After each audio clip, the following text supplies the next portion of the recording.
Hey Columbus, it is C-Bus Nathan. As you know, if you've been following along, I have made it my mission this year to interview and reach out to nonprofits in Central Ohio and feature them each month. And any time that I have a closing that month, I am donating a portion of my closing back to that nonprofit. So I am so excited for this video this week. We are here with Kaleidoscope Youth Center. They are based downtown Columbus, and I cannot wait for you guys to hear this story. So as I mentioned, we are at Kaleidoscope Youth Center, and I am sitting with Erin. Erin, can you introduce yourself real quick? Let everybody who's watching right now know a little bit more about what you do here in this organization. Sure. My name is Erin Upchurch. You she, her pronouns. I am the executive director of Kaleidoscope Youth Center. We are Ohio's largest and longest standing organization to serve and support LGBTQIA+ youth and young adults.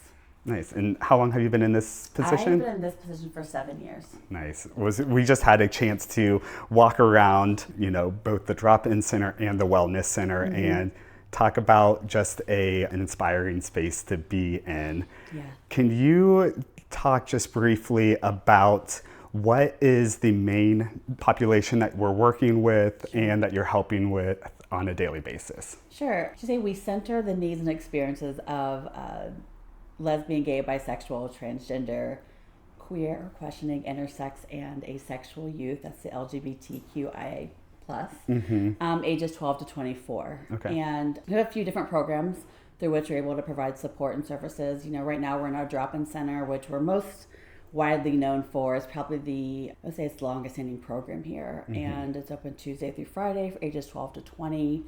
And it's community here. There's snacks. We do have some structured programming throughout the week, and it's based on what the youth have communicated that they're interested in. Okay. We have pizza and movie nights on Friday, which is typically our most largely attended night, of course. But it really is a space for youth to come in, and I like to always say, let that armor down just a little bit. Even if it's just for the 3 hours that they're here, they get to be in a space where they can just exist. There's no explanation needed, and it's that space of knowing. It's a third space, for that. And through here at our drop-in center, we have access to a resource room. So for youth here maybe needing personal care items, food, nutritional support, we provide bus passes so that they can get home and come back the next day. Amazing. Yeah, and then just having, sometimes some volunteers will come in and facilitate some of our groups. And it's a really nice space, and I think we really want to center our young people, and we really want to be informed and inspired and led by them. And so we try really hard to make sure that we're centering those voices. I love that. And being part of the community, and I remember being a youth and not being out and living in rural Ohio and not really knowing if there was something like this. Once I have moved to Columbus and established a base here and got to know so many amazing nonprofits, especially yours, it's just the love and support that this organization has for such a vulnerable population. I just want to take a second to thank you, because what you're doing is truly life-changing work, and it's just inspiring to be able to be in a space like this. Well, thank you just for having us in and allowing me to feature you. I want to take a second. I want to get to the volunteer opportunities, because we'll hit on that in a second, but can you talk about this space that we're in right now? I can. Are you thinking how long we've been here? Or well, the drop-in center, there's so many different rooms in here. Sure. There's the art room right behind us, and what resources are here? Yeah, so we are in our community room or living room. As you can see, we've got couches, very soft couches. A TV. This is a space where we gather, where youth can gather when they come in, especially at that 3:30 time. It really is that drop-in space, just getting out of school. But this is also where we do our programming, and so there's a check-in that starts at 5 o'clock every day. Goes around the room, names, pronouns. There's usually a really fun add-on question, which is a great time to build community. Behind us is our art room, and art happens in there. And sometimes, given the amount of people that we have in attendance, there's a little bit of overflow, so youth can sit in there. We've got our cafe over to your left, and that's where the snacks are.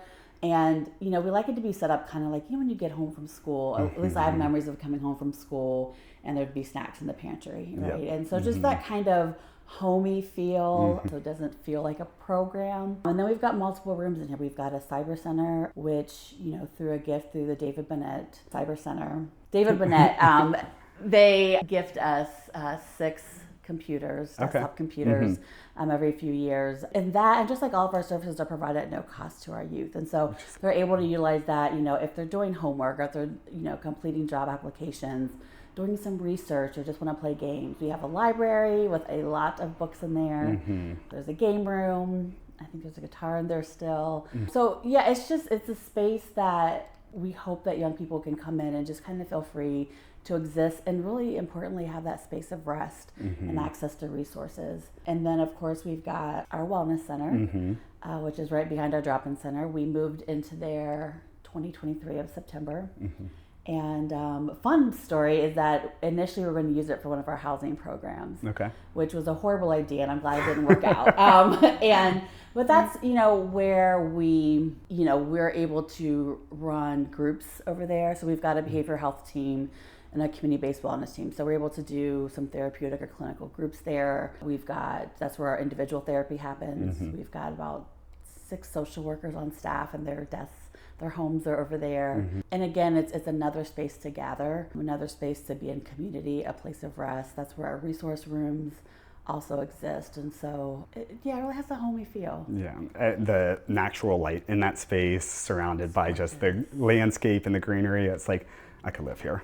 Yeah, it's such a great spot. Well, and often people ask about the colors, and so you all may have noticed like this bright electric blue. We've got a very, very bright lime-ish green room, and so we moved in here in 2016, and the youth actually picked the colors of the walls. We've got upstairs with our administrative offices some purple rooms. The wellness center is a bit more neutral with the colors, but the youth picked these colors, and time has gone by. Not everybody loves it. Not all the newer youth love it. And I think it's just really important that, again, like I like to say, the youth are the heartbeat of this organization, and so finding all the ways that can exist is really important. And I feel like that population in that age range, they're just so creative and they love that vibrancy, and like you feel that vibrancy as you move throughout the spaces in here. And it's so cool to be able to have that past, young people that came through, and they still have their mark here today. Yes. So like that is a really cool moment to experience as well. And transitioning just a little bit to, opportunities for maybe partnerships out there. I know that you have several of them, and you're like, there's probably too many to list. And I know that you have some great partners out there. So maybe there's a business or another organization that might potentially be watching this and wonders, how can I become a partner of Kaleidoscope? Sure. I mean, that's such a great question. And we submitted a grant last night, so I'm thinking through all the people that are listed on there. And we are certainly living in a place of abundance with community partnerships, community support. Nice. I mean, daily we're getting requests from people. How can I help? What can I give? How can I donate? And what's nice is it can really kind of meet all of our diverse needs. And so if somebody wanted, to partner on the drop-in center, sometimes that's for programming. So we've got, I think it's called Brothers in Unity through Equitas. They come in and do some STI, HIV testing, other kind of health screenings. We've had people come in from the health department before. We love to have volunteers in the drop-in center, which I'll talk about volunteering after this. We work with the nonprofit organization Star House, Huckleberry House. Our Home for Families are really strong partners of ours, and we have a housing program. We do work with other behavioral health. Even though we provide behavioral health services here, of course, there's such a need out there, and so we refer out. And I would say newer for KYC in terms of partners is in the advocacy space. The last 2.5, 3 years, the community's really experienced a lot of legislation or resolutions, or from the State Board of Education to the State House. And we've been working, we were already friends and partners, but more closely with, like Equality Ohio and Trans Ohio and, and Stonewall and Equitas and NASW Ohio. And I should stop listing names because I'm going to forget people, but we have a really strong allied community as well who are going to the State House and testifying and making sure that we're getting those voices there as well. And, one of our even on our strategic plan is to amplify the voices of LGBTQ youth. And so our youth can't go and testify typically because it's during the day, but they're able to write testimony. So we're able to go and still amplify their voices. And so if somebody wanted to get involved, I mean, we're not going to say no. There's a lot of different things. You know, we are always, you know, looking to support through, you know, whether it's, you know, snacks for our drop-in center. We do give, like I said, bus passes daily. We provide buses to our housing clients and to our youth coming for like behavioral health appointments. But I would say to reach out to us and just ask, you know, and see what we need. We've had one place that just donated computer monitors. We also have volunteer days of service. Okay. And so there's probably about, 3 different ways you can actually volunteer, 3 buckets. One is our volunteer days of service, just a group service project. And that could be anything from cleaning out the basement, organizing the basement, I should say. It's a scary place down there. It happens, you know, always.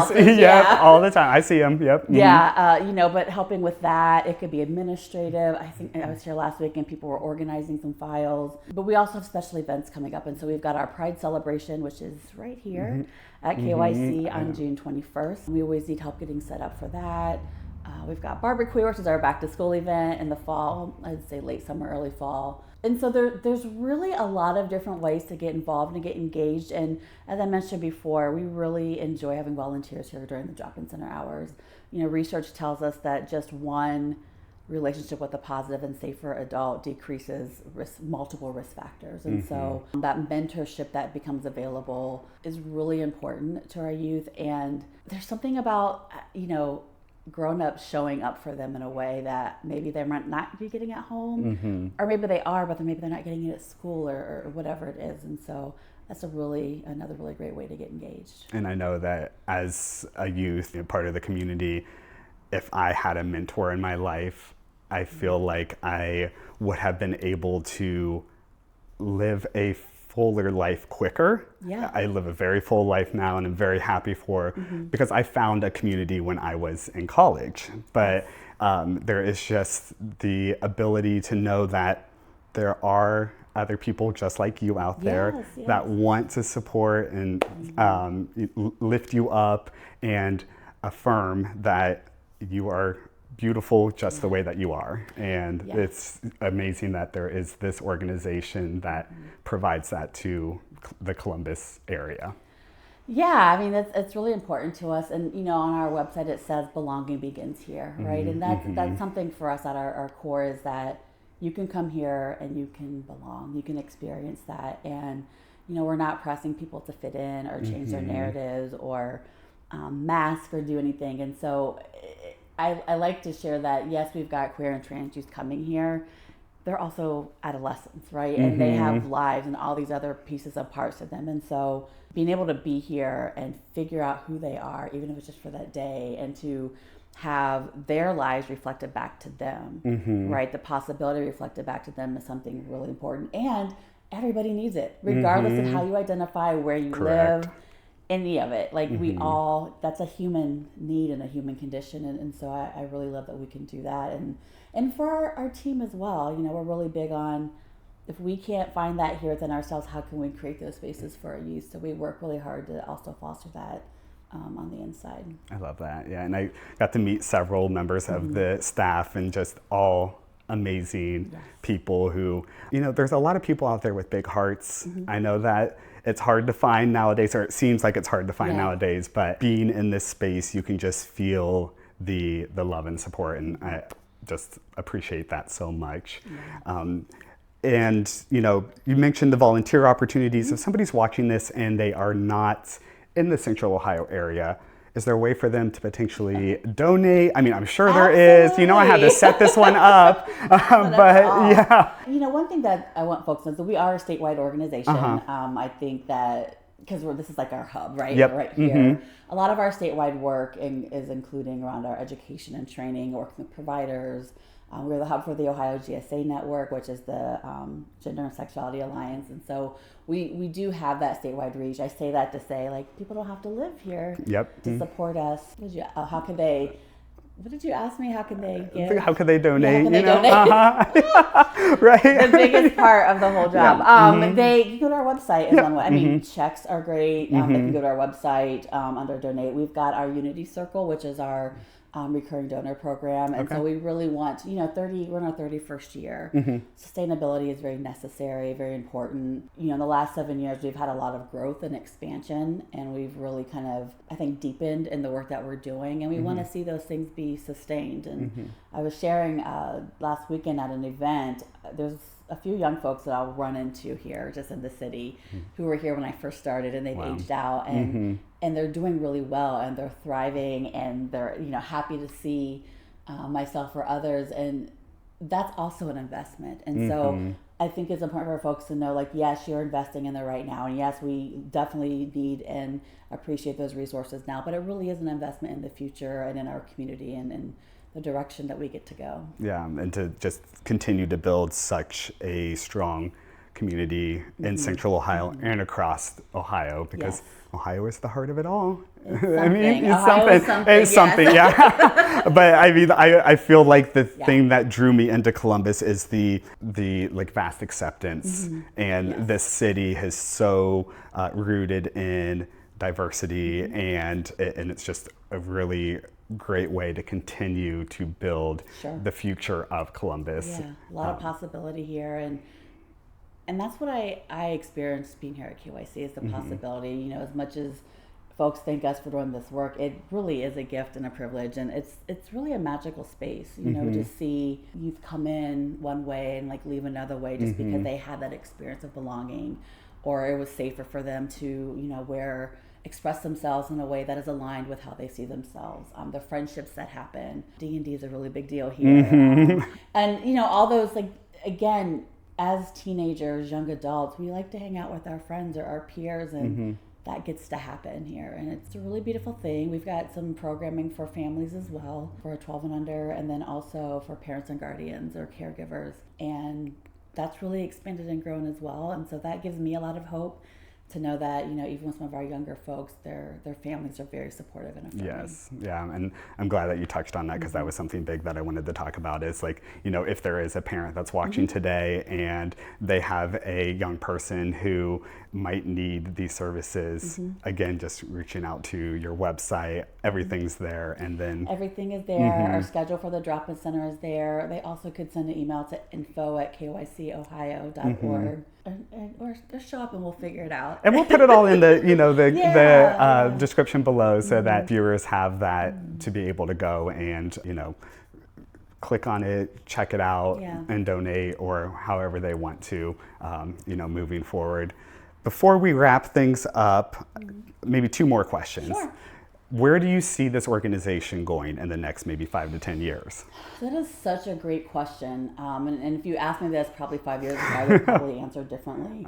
I see us continuing to expand our voice in the advocacy space as much as is happening, and we don't know when it's going to stop or how much worse it's going to get. We have the benefit of serving the community that's being attacked, and we also can amplify those voices. And so I think there's a space there. We've got those relationships. We've been really building our footprint there. So I see that, would be hopeful that the organization and the community would continue to grow in that way. Our young folks come in here, and because people are always like, well, how are the kids doing? They're fine. When they come in here, they don't want to talk about it though. They want the adults to fix it. They want the adults to make the world safer. And so that's going to be an important place. We really, being able to offer behavioral health services, individual and group therapy, again, at no cost, is really important. I see that staying there. And I see our drop-in center remaining. There might be different iterations. It might be that, when it's open, might change or be different. But as long as there's people, there's going to be adolescents and teenagers and young adults. And they're going to need a safer place to go, and for whatever that means for them. So I one thing that's really beautiful about KYC too is we're able to be responsive to the community, and so we really try to follow the lead of the community while also being leaders and what's going on, and leaders and saying that we trust youth, we trust young people. You are who you tell me that you are, and I'm gonna going to hold that space for you today. And so I think as long as the org and the community continue to do that, I feel very excited for the next 5, 10, 30 years. Yeah, and we just continue to expand that footprint and lean into that community to continue to expand it. And well, here's one thing I did forget is the rural communities. We've Yes. been doing some outreach to our rural friends. We are doing some really intentional work in Northwest Ohio. We've got a bit of a quasi needs assessment going on up there to really kind of determine what young people want, what their needs are. We never want to go into communities and assume that we know. So back to that, being led and informed and inspired. And so I also see that footprint expanding across the state, maybe some regional work too. Beautiful. Yeah. Oh, I love this. Is there anything before we wrap up that maybe we missed, or what's one big takeaway that you want whoever's watching this video today to leave with? Yeah, you know, as I mentioned before, we get a lot of questions like, what can I do? How can I help? And there are so many ways. We talked about ways you could donate or be a volunteer. Another way is when you see those action alerts or those calls to, you know, contact your legislator, your rep, or your senator, please do it. It doesn't always feel like it makes a difference, but it does. And maybe it's not impacting the legislature, but that stuff is public record. We can see it. The youth see it. And it's such a really important way to let them know they are not alone in the world. And so take the time to make the phone call, send the email, write the letter, do the thing to show up. I think presence is really important right now. And be really kind to our young people. They're teenagers, they're adolescents, they're young adults. And we can trust them. And for caregivers and parents, you know, who don't know what to do, just love them. It sounds simple. And as a parent myself, like the easiest sometimes and hardest thing we can do is just love our young people. And that's going to make a lot of difference. Yeah. Well, on that, I feel like before I start to cry, thank you so much for having us out here today. It's just been truly an honor. Thank you. Thanks. Well, I'm done crying now, and thank you so much for sitting through that and watching that interview with Erin and the Kaleidoscope Youth Center. Again, all the information is linked below, and as always, if you want to see more content like this, or if you're interested in what Columbus has to offer, make sure that you like and subscribe, and I will continue to put out new content every Friday. Thanks for watching, and I will see you next week.